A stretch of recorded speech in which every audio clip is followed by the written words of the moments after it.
Hello, welcome to my YouTube channel Deepa daily vlog. आज आपण आलो आहोत कोकणातील अशा ठिकाणी जिथे देवदर्शन, बीच, नारळाची सुंदर, फणसाची सुंदर सुंदर झाडी सगळं एकाच ठिकाणी बघायला मिळणार आहे. ते कुठं? तर चला बघूयात. आज आम्ही आलो आहोत कोकणातील रेडीच्या गणपतीला. हा गणपती वेंगुर्ला जवळ नागोळेवाडी येथे रेडी या गावात आहे. रेडी गावचा एका तरुणाला स्वप्न पडले आणि श्री गजाननाने स्वप्नात प्रकट होऊन आदेश दिला की एका ठराविक जागी माझी मूर्ती आहे, ती मोकळी कर.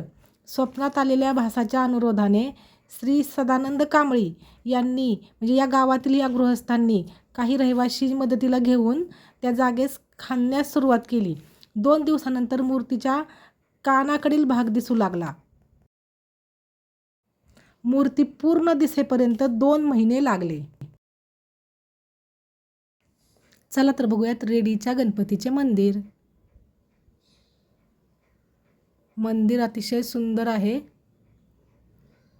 आम्ही इथे बाहेर चप्पल काढल्या आणि मंदिरात प्रवेश केला. मंदिरात मोबाईल कॅमेरा अलाउड आहे, त्यामुळे मंदिरात आपण कितीही फोटो काढू शकतो, कितीही व्हिडिओ काढू शकतो. आम्ही मंदिरात मोबाईल घेऊन गेलो आणि सुंदर सुंदर फोटो काढले. जसजसं मूर्तीच्या जवळ येत जाईल तसं आम्हाला खूप सुंदर मूर्तीचे दर्शन झाले. खूप सुंदर गणपतीची ही मूर्ती रेडी गावात आहे. तुम्ही सुद्धा कोकणातील या स्थळाला नक्की भेट द्या.